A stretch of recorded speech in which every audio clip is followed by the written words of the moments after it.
Hello, children. Welcome to our channel, where we share fun stories for kids. Please subscribe to our channel and like our videos to get updates. And don't forget to share your location so we can send you some gifts. We'll listen to the story of the ant and the raindrop. Once upon a time, in the middle of a wide forest, lived a little ant named Anya. She was smaller than a raindrop, smaller than a seed, yet her spirit was as bright as the morning sun.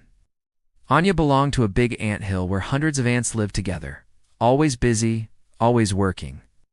One summer, the days grew hotter and drier than anyone could remember. The ground cracked, the grass turned brown, and even the smallest puddles disappeared. The ants worked hard to find food and water, but there was hardly anything left. The plants they had known to have juicy stems now offered only dry, sandy bites. The worms and beetles had fled underground, leaving no morsels for the ants to gather. And the honeybees, instead of buzzing lazily from flower to flower, were seen rushing frantically about, searching desperately for sweet nectar. Back at the anthill, the queen lay listlessly in her chamber, her face pale and etched with worry lines. The male ants, strong and swift, scurried to and fro, looking for food and water. Every crumb or drop they found became a prize won in a battle, hard fought and preciously earned. Days passed and the troubles multiplied. Yet amidst it all, the ants never gave up hope. They knew there had been droughts before, and somehow they had survived them. This one too would pass, they told themselves. But then little Anya started to worry. If I sit here and do nothing, she thought, my family will remain thirsty. I must find water, no matter how far I have to go. And so, early one morning, while the sun was still low, she set out alone. As she moved away from the anthill, a strange feeling came over her: fear, excitement, and determination. Fear because she was going into the unknown alone, excitement because of the adventure, and determination to bring back water for her people. She walked for hours.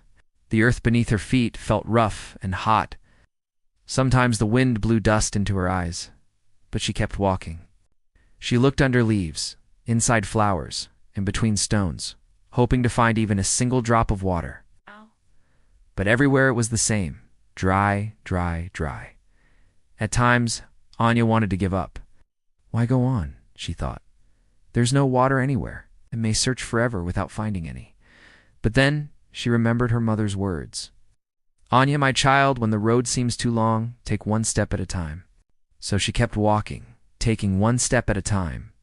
Finally, under the shade of a tall tree, she saw something shining. A broad green leaf had caught the last drop from last night's rain. It sparkled like a diamond in the sunlight. "Oh, thank you, Anya cried, hurrying to the leaf. At last, water. But when she reached it, Anya realized the drop was enormous compared to her size. It was as big as her whole body, round and slippery. She leaned forward to drink, but her tiny mouth couldn't hold such a giant gulp. Instead, she slipped, tumbled, and rolled off the leaf. "Oh no," she groaned, picking herself up. "What good is water if I can't drink it?" For a moment she felt sad. She looked at the drop again and sighed. Maybe I am too small. Maybe this is impossible. Then she remembered something her grandmother had once told her. "Little one, when a problem looks too big, don't fight it all at once. Break it into smaller pieces, and you will find your way." Her eyes brightened. "That's it," she said. Carefully she climbed back up the leaf. With her delicate antennae, she tapped the surface of the drop. Slowly, very slowly, the giant drop broke apart into smaller beads of water, rolling across the leaf. Now the water was just the right size. She leaned forward and drank. The cool drop slid down her throat, refreshing her whole body. She sighed with relief. Ah, wonderful. But then she looked at the many little drops left behind. This is more than enough for me, she thought. Why should I keep it all to myself when my friends are thirsty too? So she raced back to the anthill. "Everyone, everyone," she called. "I found water. Come quickly, follow me."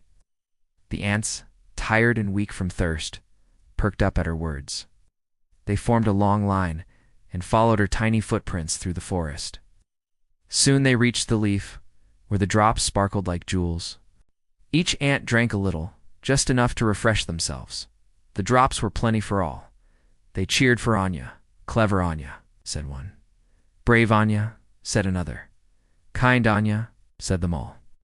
Anya smiled not because she was praised, but because she had helped. She realized something important that day. Sometimes being small was not a weakness at all.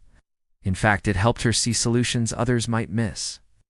That evening, as the sun went down and the forest cooled, the ants returned home full of gratitude. Each one carried back a little water, enough to last them the rest of the week.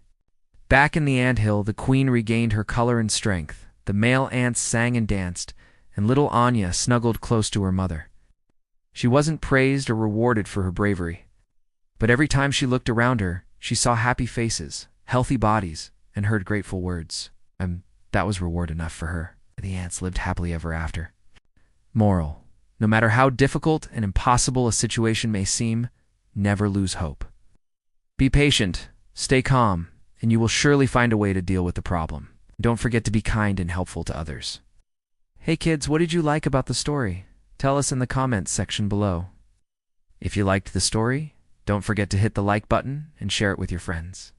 Subscribe to the channel and press the bell icon to get notified when we post new stories.